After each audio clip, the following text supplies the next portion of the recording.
গিন্নি, ও গিন্নি, আমাকে একটু জল দাও তো, অনেক পিপাসা পেয়েছে। হ্যাঁ হ্যাঁ যাই, এই নাও তোমার জল। গিন্নি, এবার আমাদের জমিতে ভালো ফসল হয়েছে গো, কিন্তু একটাই কষ্ট জানো গিন্নি, ওপরওয়ালা আমাদের এই ছোট্ট ঘরে একটাও সন্তান দিল না। উপরওয়ালা যেদিন চাইবে সেই দিনই আমাদের ঘরে সন্তান আসবে, কষ্ট পেও না গো। আচ্ছা, ঘুমাও গিন্নি, যা বৃষ্টি হচ্ছে, কাল সকাল সকাল মাঠে গিয়ে দেখতে হবে ফসলগুলো এই বৃষ্টিতে নষ্ট হয়ে গেল কিনা।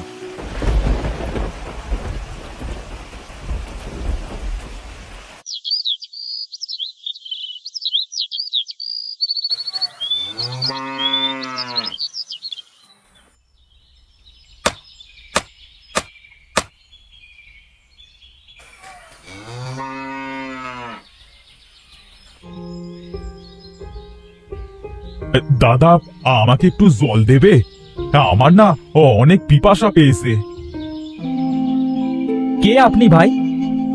আমার নাম সঞ্জয়, আমি অনেক দূর দেশ থেকে এসেছি। দাদা, আমাকে একটু জল দিবেন?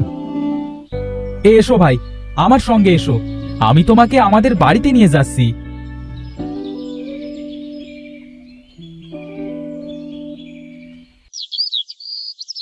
গিন্নি, ও গিন্নি, একটু জল নিয়ে এসো তো, আমাদের এই ছোট্ট গরিব পরিবারে একজন পথিক এসেছে গো।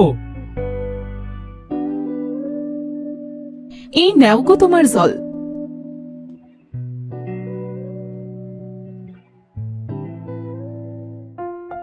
তা দাদা, তোমাদের ঘরে তো কোনো সন্তান দেখছি না।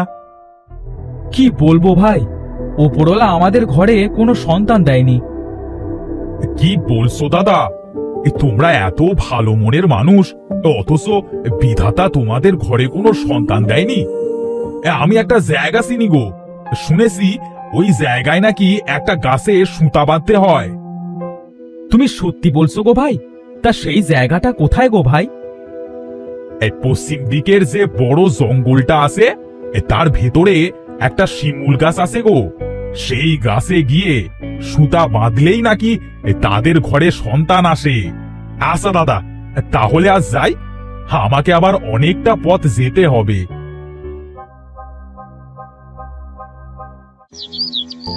গিন্নি, ও গিন্নি, চলো তাহলে আমরা ওই গাছের কাছেই যাই গো, ওপরওয়ালা যদি আমাদের দিকে একটু মুখ তুলে যায়।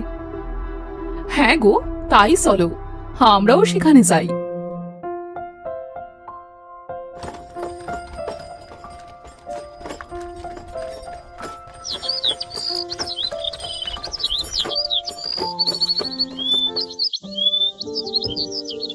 হে বিধাতা, তুমি আমাদের ঘর আলো করে একটা সন্তান দাও, আমাদের এই একটাই ইচ্ছা, দয়া করে পূর্ণ করে দাও বিধাতা, পূর্ণ করে দাও।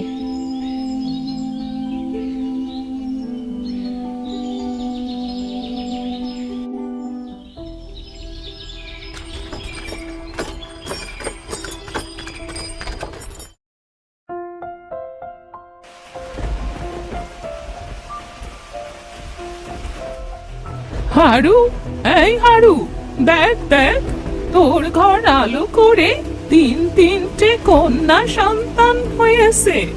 দেখ, দুটো মেয়ে দেখতে কত সুন্দর হয়েছে, আর একটা মেয়ে কালো দেখতে হয়েছে রে হারু। কি বলছো মাসি? দেখি দেখি, আমার মেয়েদেরকে দেখি।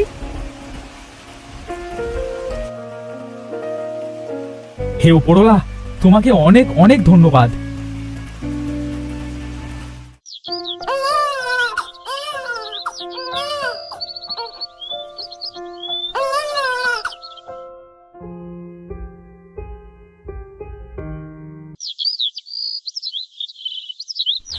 আরে এই মুক্তা, তুই এত ভালো ভালো খাবার কেন খাচ্ছিস?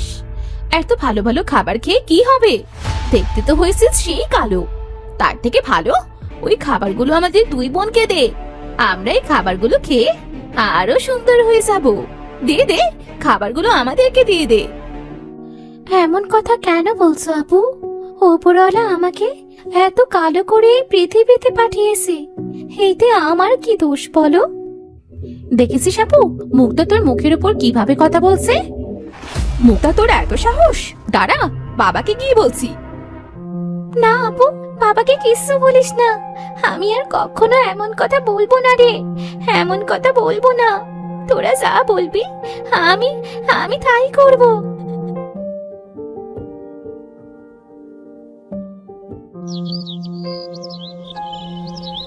আমাকে আমাকে কেউ ভালোবাসে না, সবাই শুধু আমার থেকে দূরে দূরে থাকে, আমার সাথে ভালোভাবে কথাও বলে না।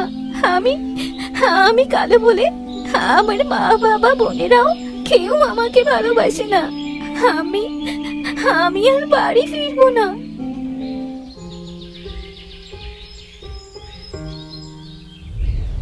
কে হে মেয়ে তুমি? এভাবে কাঁদছো কেন? কি হয়েছে তোমার? আমি আমি মুক্তা। আমি ওই পূর্ব দিকের শীতলপুর গ্রামের হারু চাষির ছোট মেয়ে। ও, তুমি সেই হারুর মেয়ে? তা তোমার কি হয়েছে?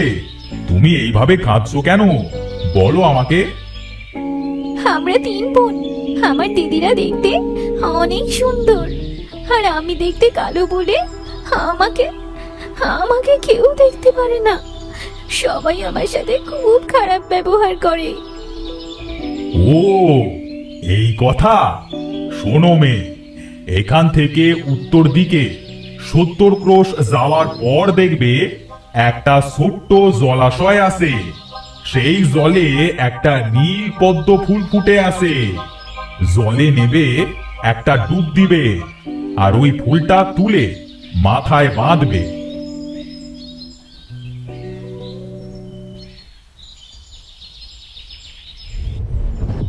কে হে মেয়ে তোমরা? এখানে কি চাই তোমাদের? আমি রূপা। আমরা আমাদের বোন মুক্তাকে খুঁজতে এসেছি। তুমি কি জানো আমাদের বোন কোথায়? হ্যাঁ, আমি জানি মুক্তা কোথায় গেছে। আমি তো মুক্তাকে সেখানে পাঠিয়েছি। কোথায় পাঠিয়েছো আমাদের বোনকে? বলো বলো আমাদেরকে, আমরাও যাবো সেখানে।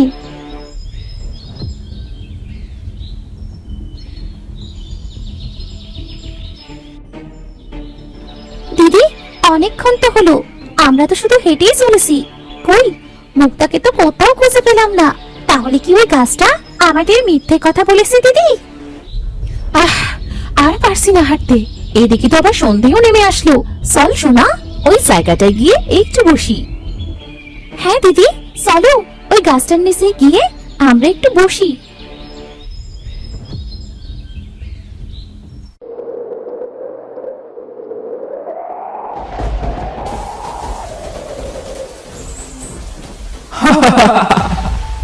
কে তোরা? তোদের এত বড় সাহস? তোরা আমার গাছের নিচে বসে আছিস? তোদের কি একটু ভয় নেই? তোরা জানিস না এখানে কেউ আসতে পারে না, আর যে আসে সে আর কখনো ফিরে যায় না। না, মেরো না, ছেড়ে দাও আমাদের, ছেড়ে দাও। না না, তোদের ছেড়ে দিলে তো হবে না। আর মাত্র 2 দিন পরই অমাবস্যা।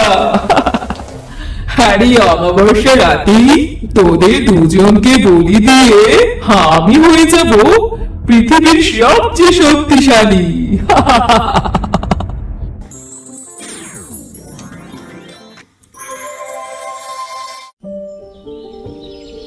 এই তো সে জলাশয়, ওই তো নীল পদ্ম ফুটে আছে।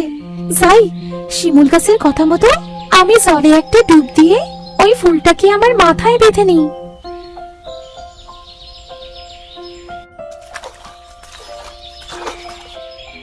এই কি, আমি তো দেখতে অনেক সুন্দর হয়ে গেছি। এটা এটা কি করে সম্ভব?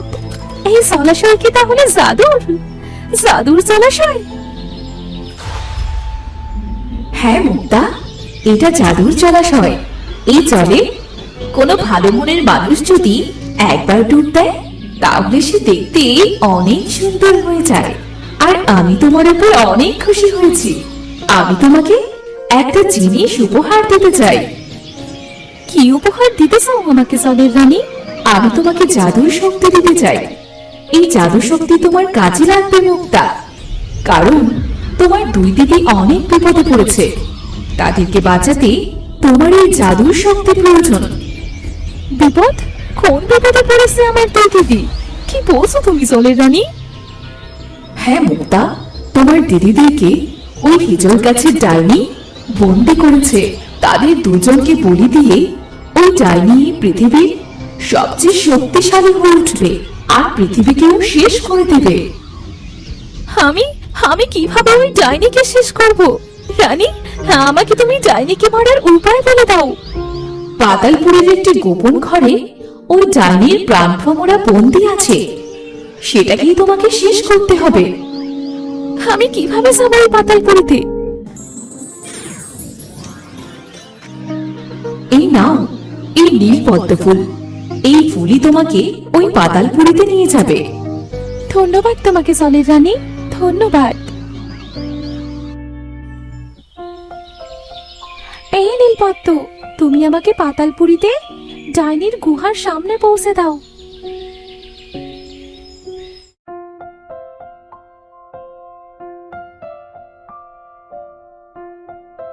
কোথায় কোথায় আমার দিদিরা?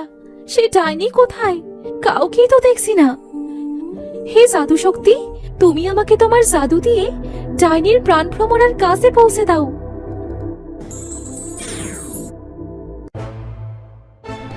কে তুই? এখানে কি করছিস? তুই আমার দিদিদের কোথায় লুকিয়ে রেখেছিস? ভালোই ভালোই বল বলছি, আমার দিদিদেরকে তুই কোথায় রেখেছিস? আমার দিদিদেরকে ফিরিয়ে দে আমার কাছে। কে তুই? তোর এত বড় সাহস? তুই আমার ডেরায় এসে আবার আমার উপরেই বড় বড় কথা বলছিস? তোর সাহস তো কম নয়। জানি, ভালো করে বলছি, আমার দিদিদেরকে আমার সামনে এনে দাও, না হলে না হলে তোর মতো একটা তুচ্ছ মেয়ে আমার আবার কি করতে পারবি? হ্যাঁ, কি করতে পারবো? দাঁড়া, হে জাদু শক্তি, তোমার জাদু শক্তি দিয়ে ডাইনির প্রাণভ্রমরাকে আমার হাতে এনে দাও। না না, আমার প্রাণভ্রমরা আমার কাছে দে বলছি, না হলে ভালো হবে না বলে দিচ্ছি। দে দে আমার প্রাণভ্রমরা, দে আমার কাছে। খারাপ তো এখন তোর হবে ডাইনি, দেখ তোর কি অবস্থা করি।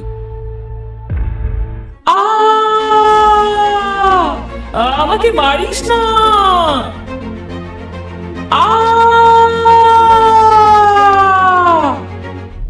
এবার এবার তোর খেলা শেষ ডাইনি।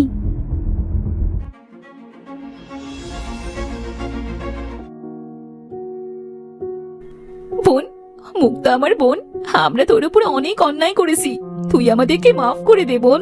আর আমরা আমাদের ভুল বুঝতে পেরেছি। আমি সবাইকে মাফ করে দিয়েছি দিদি। দিদি চলো, আমরা এবার বাড়ি ফিরে যাই।